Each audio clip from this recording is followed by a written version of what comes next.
नमस्कार। आज हम जिस विषय का अध्ययन करेंगे वह है विश्वसनीयता या रिलायबिलिटी। और ये टर्म आपको कई जगह देखने को मिला होगा, अपने जीवन में भी कहेंगे ये बहुत बेकार इंसान है, विश्वास पात्र नहीं, ये टीचर बहुत बेकार पढ़ाती हैं, इनका वीडियो देखने लायक नहीं, या ये इस प्रकार से क्रियाकलाप करते हैं, इनको पैसे मत देना, ये विश्वास पात्र नहीं। तो वो जो विश्वास शब्द आता है उसी से टर्म आपका बना है विश्वसनीयता। अच्छा, आपने इसको देखा कहाँ होगा? मापन में देखा होगा, मूल्यांकन में देखा होगा और रिसर्च के पोर्शन में देखा होगा, कई जगह आपने इसको देखा होगा। और आप जानते भी हैं ज़्यादातर लोग कि विश्वसनीयता क्या होती है।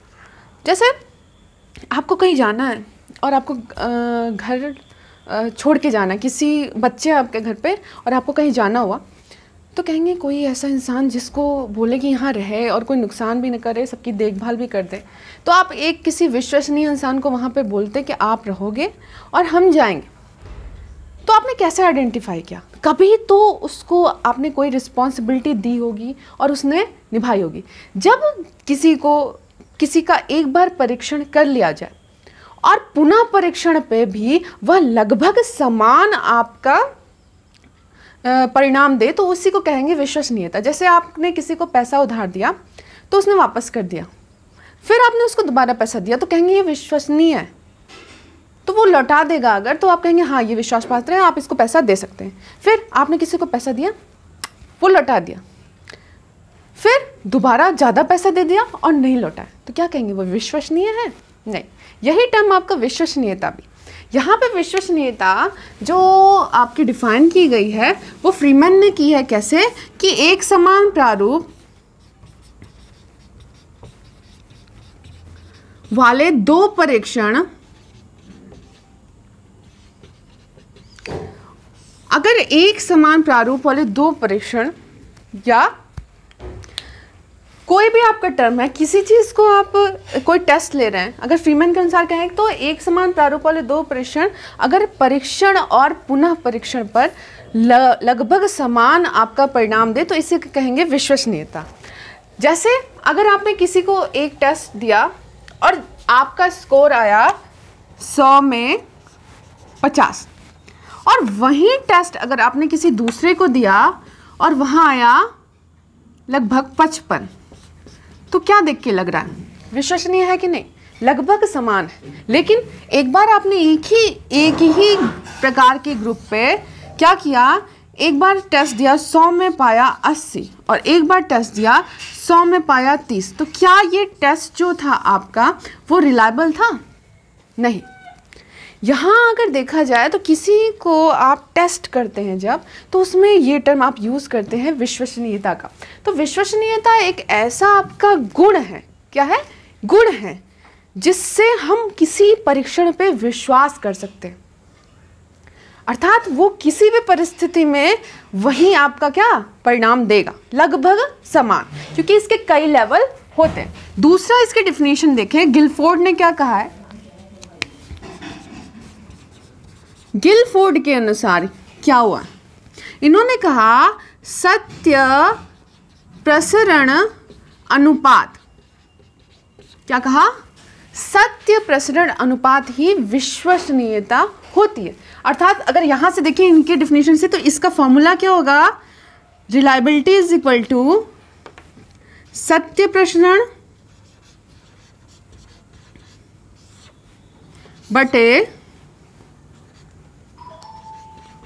कुल प्रसरण। इसको एक और आप टर्म में लिख सकते हैं, 1 माइनस त्रुटि प्रसरण बटे कुल प्रसरण।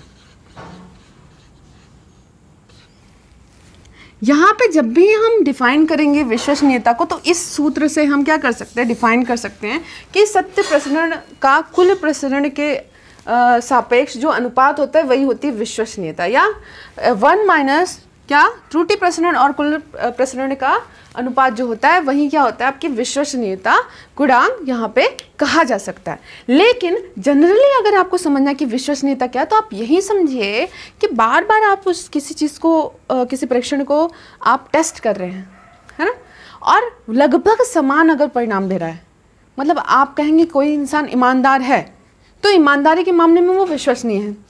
एक जगह कहीं छोड़ दिया, खुला है सब तिजोरी, नहीं चुरा है, 2 जगह खुल दिया, नहीं चुरा है। लेकिन जहाँ वो चोरी किया तो आप कहेंगे ये विश्वास पात्र नहीं, अर्थात लगभग उसने समान परिणाम नहीं दिए। तो यही विश्वसनीयता आपकी यहाँ पे भी होती है। अगर इसको देखा जाए तो ये जो चर की त्रुटि होती है, चर की त्रुटि, विश्वसनीयता गुण उसी से संबंधित होता है, जो चरों में त्रुटि होती है। इसलिए ना इसका जो सूत्र है वो क्या है, त्रुटि प्रसरण 1 माइनस त्रुटि प्रसरण बटे कुल प्रसरण, या सत्य प्रसरण बटे कुल प्रसरण। तो यहाँ पे हम क्या करते हैं, एक अनुपात निकालते हैं और देखते हैं कि कोई टेस्ट है या परीक्षण है वो विश्वसनीय है कि नहीं। अब इसकी लेवल आप देखेंगे तो यहाँ 0 से 1, 0.2, 0.3, 0.4, 0.5, 0.6, 0.7, 0.8, 0.9, ऐसे आप क्या करेंगे, सारी चीज़ें यहाँ पे देखेंगे कि यहाँ पे 1 पे आ गए। तो ये एक लेवल होगा, कहेंगे कि इस स्तर तक है तो इस स्तर तक है, इस स्तर तक है। जब 1 आ जाएगा आपका तो वो कहेंगे 100% आपका क्या है, रिलायबल है।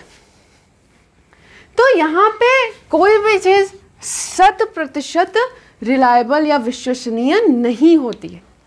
दूसरा टर्म जो हमें समझना है कि कोई भी परीक्षण विश्वसनीय है कि नहीं हम कैसे जांचेंगे, तो उसकी कुछ विधियां होती हैं। जैसे विश्वसनीयता को जांचने की क्या होती है, कुछ विधियां होती है। जैसे उसमें पहला क्या है, परीक्षण पुनः परीक्षण। दूसरा टर्म क्या है आपका, समान प्रतिमान। तीसरा टर्म क्या है आपका, अर्ध विक्षेद। चौथा टर्म क्या है, तार्किक समतुल्यता। और एक और मेथड आपका होयट्स विधि। ये आपकी कुछ प्रमुख विधियां हैं जिनके द्वारा हम बताएंगे कि कोई परीक्षण विश्वसनीय है कि नहीं। थोड़ा थोड़ा समझ लेंगे यहाँ पे, क्योंकि इंट्रोडक्शन है तो एक एक को आपको डीपली पढ़ना है, लेकिन यहाँ पे हम जनरली देखेंगे कि कैसे बताएंगे कि कोई चीज़ विश्वसनीय है या नहीं। परीक्षण पुनः परीक्षण, अगर एक ही ग्रुप लीजिए और आप उस पर एक बार कोई टेस्ट कीजिए जो परीक्षण किया, और कुछ समय बाद पुनः परीक्षण करिए, थोड़े टाइम लैग बाद पुनः परीक्षण दीजिए, और लगभग आपका क्या दे, समान आपका परिणाम दे। क्या दे, समान परिणाम दे, तो उसको कहेंगे परीक्षण पुनः परीक्षण विधि। इसका जो सूत्र होता है वो इस प्रकार है, n sigma x y minus sigma x sigma y upon n sigma x square minus sigma x का whole square n into sigma y square minus sigma y का होल स्क्वायर। इस विधि से अगर हम ये सूत्र यहाँ पे अप्लाई करें तो हम निकाल सकते हैं कि कोई जो आपका r यहाँ निकालेंगे वो इस फॉर्मूले से निकलेगा। ये आपके दो प्रकार के प्राप्तांक हैं। यहाँ n क्या है, टोटल नंबर है, x क्या है, पहले परीक्षण का है, दूसरा y क्या है, दूसरे परीक्षण का है। तो यहाँ पे आप प्राप्तांकों की सहायता से एक बार किसी पर परीक्षण करें और फिर दोबारा करके क्या करते हैं, आप निकालते हैं कि यह कितना विश्वसनीय है। तो कोई भी टेस्ट आप बनाइए तो एक बार करिए और दोबारा कुछ टाइम करिए, तो क्या होगा, आप इस फॉर्मूले में डाटा रखेंगे तो आपको पता चल जाएगा कि उसका जो विश्वसनीयता गुणांक है वो कितना है। अब देखिए, अब इसके साथ साथ थोड़ा सा एनालिसिस भी करते रहना चाहिए। कोई परीक्षण अगर एक बार आपने दिया और सेम परीक्षण दोबारा दिया तो क्या ये बहुत अच्छी विधि मानी जाएगी? अब जो प्रश्न उसने देख लिया तो कुछ समय बाद फिर से देखेगा तो कुछ उसके स्मृति का असर पड़ेगा, परिस्थिति का असर पड़ेगा, हो सकता है इंटरेस्ट लेवल कम हो जाए, या उसने कहीं से कोई ज्ञान कहीं अर्जित कर लिया, तो काफ़ी चीज़ें इसको इफेक्ट करती है। इसलिए बहुत अच्छी विधि नहीं मानी जाती, लेकिन सरल विधि है। आप क्या कर सकते हैं, इसमें देख सकते हैं कि कैसे आपको करना है। अब दूसरा जो है आपका समान प्रतिमान। ये थोड़ा बहुत डिफिकल्ट होता है पर बहुत ही अच्छा ये मेथड है किसी चीज़ की विश्वसनीयता को बताने का। कैसे आप बताएंगे कि कोई परीक्षा विश्वसनीय नहीं। अब यहाँ देखिए समान प्रतिमान, प्रतिमान मतलब मॉडल, एक ही जैसे प्रश्नों का दो मॉडल। अब जैसे एक ही जैसे कैसे, इसका जो कठिनाई स्तर होगा, विभेदन क्षमता, वस्तुनिष्ठता, प्रश्नों की संख्या, गति, और जो आपकी जो यहाँ पे जो भी चीज़ें प्रश्नों से रिलेटेड होंगी अगर एक ही जैसी हों, जैसे आपको पता होगा कि कोई अगर टेस्ट होता है, जैसे अभी नेट का आप एग्ज़ाम देने जा रहे हैं तो कई शिफ्ट में आपके पेपर हो रहे हैं, कई शिफ्ट में, तो कहेंगे अरे यार फर्स्ट पेपर तो सबका एम है, एक ही है, तो कहेंगे कि मेरा पेपर इजी आया था, उनका पेपर टफ आया था, इसलिए उनका फर्स्ट में ज़्यादा गेन हो गया। दूसरा कह रहा अरे मेरे में ज़्यादा टफ आया था, इनके में इजी आया था, नहीं वरना मैं फर्स्ट में बहुत स्कोर कर लेता, भाग्य नहीं साथ दिया। लेकिन आप ये नहीं कह सकते क्योंकि यहाँ पे समान प्रतिमान आपका बनता है, मतलब वही कठिनाई स्तर, वही आपकी विभेदनशीलता, वही प्रश्नों की प्रकृति, वही प्रश्नों की संख्या, वही उनकी गति, तो बहुत सारी चीज़ें आपकी आती है एक जैसे। अगर समान प्रतिमान या समान प्रारूप विधि से आप करेंगे तो एक जितनी क्वालिटी इसकी आएगी लगभग उतनी क्वालिटी इसकी भी आएगी। अगर ये आंतरिक रूप से समान है तो इस प्रकार से जो विश्वसनीयता हम निकालेंगे तो कहेंगे समान प्रतिमान आपका मेथड है। अब याद रखिएगा, बहुत ही ज़्यादा इंपॉर्टेंट है इसमें याद रखना आपको कि इसकी अच्छाई क्या है। अच्छाई तो बहुत है, देखिए कितना अच्छा है, लेकिन कितना डिफिकल्ट है। इतनी चीज़ें आप इक्वल करेंगे तो ये डिफिकल्टी तो आपको लाएगा ही, आपको दिखाएगा कि ये कितना कठिन बनाना है। अब विशेषज्ञ इसमें चाहिए। अब पता चला अगर सच में एक को चीज़ छूट गया, पता चला सच में किसी का ईजी है और किसी का टफ है, जैसे CHSL का पेपर होता है, आपका SSC का पेपर होता है विभिन्न शिफ्ट में, तो कहेंगे इनका पेपर ईजी है मेरा टफ। अरे भाई नहीं होता ऐसा, जितनी कठिनाई स्तर एक की होगी उतनी कठिनाई स्तर दूसरे की होगी।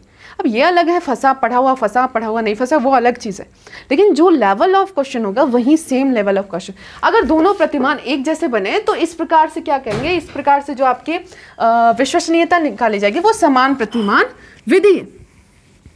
अब देखिए यहाँ पे तीसरा टर्म आप देखिए, तीसरा अर्धविक्षेद। अब अर्धविक्षेद इसका फॉर्मूला है 2r/1 + r। अर्धविक्षेद विधि जो होती है ये बहुत ही इंपॉर्टेंट विधि होती है। अगर किसी चीज में आप इस प्रकार से सूत्र लगाएं कि एक ही टेस्ट को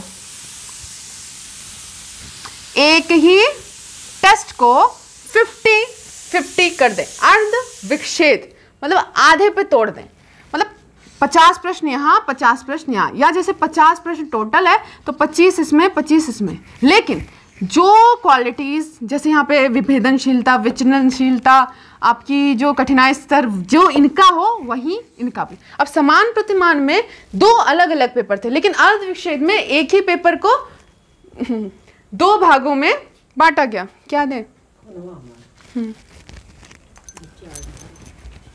ठीक है।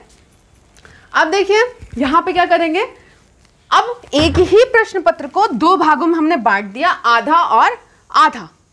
तो यहां पे हम देखेंगे कि एक समान प्रकृति के ये भी हो और एक समान प्रकृति के ये भी हो। तब अगर इनका जो रिलायबिलिटी निकल रहा है वही इनका भी, इसमें आर क्या होता है, सहसंबंध। क्या होता है? सहसंबंध गुणांक। सहसंबंध कोरिलेशन गुणांक आप जानते हैं कैसे निकलता है, तो आप सहसंबंध अगर जानते हैं तो उसी हिसाब से इसका और इसका इसमें जो कोरिलेशन है आप निकालेंगे। फिर वहां से आप क्या करेंगे, इसकी रिलायबिलिटी चेक करेंगे। तो ये जो विधि होती है ये बहुत ही अच्छी विधि होती है और इसके द्वारा हम बहुत सारे प्रश्नों को सॉल्व कर सकते हैं कि वो विश्वसनीय है कि नहीं। नेक्स्ट जो आपकी विधि है तार्किक समतुल्यता, तो इसमें एक फॉर्मूला आपको याद रखना है, K/K -1 × 1 - सिग्मा Q P अपान ये। अब यहाँ ये प्रश्नों की मान लीजिए क्वेश्चन, ये क्वेश्चंस की संख्या होगी टोटल, मान लीजिए P क्या हो गया यहाँ पे, सही किए गए प्रश्नों की संख्या, Q हो गया, गलत किए गए प्रश्नों की संख्या, और ये क्या है, मानक विचलन, स्टैंडर्ड डेविएशन। तो अगर इस विधि से आप निकालते हैं कि हाँ आपकी विश्वसनीयता क्या है, यहां पे आप टोटल देखेंगे कि कितना प्रश्न सही किया, कितना प्रश्न गलत किया। कुडर ने इसको डेवलप किया था, इसलिए के का टर्म इसमें आपको दिखेगा। तो यहाँ पे क्या देखा कि टोटल यहाँ पे देखा, उसके बाद 1 माइनस पी क्यू, पी मतलब क्या, आपके जो सही किए गए प्रश्नों की संख्या, क्यू क्या हो गए, गलत किए गए प्रश्नों की संख्या, अपान सिग्मा का स्क्वायर। सारे फॉर्मूलेस में बस आपको इंट्रोडक्शन दे रही हूँ, आप सारी चीज़ें सर्च करिएगा और सारी चीज़ें नोट आउट कर लीजिएगा कि मतलब एक भी ऐसा टर्म ना बचे जो आपको विश्वसनीयता के प्रश्नों को गलत करने के लिए बाध्य कर दे। अगर मेरी कोई चीज़ आपको गलत लगती है तो आप उसको रीचेक कर सकते हैं और जो भी संशोधन है आप कर सकते हैं, लेकिन यहाँ पे ये आप देखिए बहुत सारी ऐसी विधियाँ जिससे हम विश्वसनीयता निकाल सकते हैं। फिर लास्ट है होयट्स। तो यहाँ पे जो आपका है होयट्स विधि में, तो आप H individual minus H residual upon H individual, ये एक इंडिविजुअल का और ये बाकी बच्चों का अपन इंडिविजुअल का, अगर इस रेशियो से आप निकालते हैं तो इस मेथड को कहते हैं होयट्स विधि, जो विश्वसनीयता ज्ञात करने की एक अच्छी विधि मानी जाती है। तो यहाँ बहुत सारे आपके कंडीशन है जो आप बता सकते हैं कि विश्वसनीयता को कैसे ज्ञात किया जा सकता है। अब जैसे कहा है कि विश्वसनीयता किसी परीक्षण की कैसे बढ़ाई जाए, तो आप क्या कर सकते हैं, अगर लंबाई बढ़ा दें, अब परीक्षण की लंबाई बढ़ा दें, मतलब लंबाई बढ़ा रहे हैं मतलब क्या, नंबर ऑफ क्वेश्चन। अगर आप नंबर ऑफ क्वेश्चन बढ़ा देंगे तो विश्वसनीयता बढ़ जाएगी, जितना कम उतना कम विश्वसनीय और जितना ज्यादा उतना ज्यादा विश्वसनीय। दूसरा टर्म आपका क्या है, कठिनाई स्तर। अब कहीं कठिनाई स्तर एकदम कठिन कर दो खूब विश्वसनीय, ऐसा बिल्कुल नहीं होता है। यहां औसत कठिनाई स्तर का अगर है कोई परीक्षण तो वो ज्यादा रिलायबल होगा, और जो बहुत कठिन या बहुत सरल है वो कम रिलायबल होगा। याद रखिएगा, किसी भी कोई भी परीक्षण की जो कठिनाई स्तर जो होता है वो 100 नहीं होता, मतलब कोई 100% अगर है तो अर्थात किसी ने भी किया ही नहीं। तो यहाँ पे कठिनाई स्तर क्या होता है, औसत होना चाहिए, ना बहुत ज्यादा ना बहुत कम। फिर आपका क्या हो गया, विभेदनशीलता। अगर कोई परीक्षण विभेदनशील है, विभेदनशील मतलब डिस्क्रिमिनेशन, अर्थात वो अच्छे और कम अच्छे स्टूडेंट के बीच में अगर डिफरेंस निकाल दे तो क्या कहेंगे, वो ज्यादा विश्वसनीय माना जाता है। फिर नेक्स्ट टर्म है गतिशीलता। अब गतिशीलता से आप क्या समझते हैं, गतिशीलता मतलब यहां कि टेस्ट परीक्षण आपके दो प्रकार के होते हैं, गति परीक्षण और आपके शक्ति परीक्षण। अगर कम समय में ज्यादा क्वेश्चन, जैसे एसएससी में तो स्पीड टेस्ट होता है, तो उसमें स्पीड एंड एक्यूरेसी देखी जाती है। बैंक का जो एग्जाम होता है उसमें स्पीड टेस्ट लिया जाता है। और शक्ति क्या, जैसे आप आईएएस का एग्जाम की बहुत ज्यादा टाइम है, आप बच भी जाता है लेकिन प्रश्न बहुत ज्यादा डिफिकल्ट होते हैं। तो यहाँ क्या होता है, जो गति परीक्षण होते हैं उनकी रिलायबिलिटी ज्यादा होती है और अपेक्षाकृत किसके, शक्ति के। तो ये आपकी गतिशीलता आपकी कही जा सकती है। फिर क्या है, आप विश्वसनीयता की कौन सी विधि,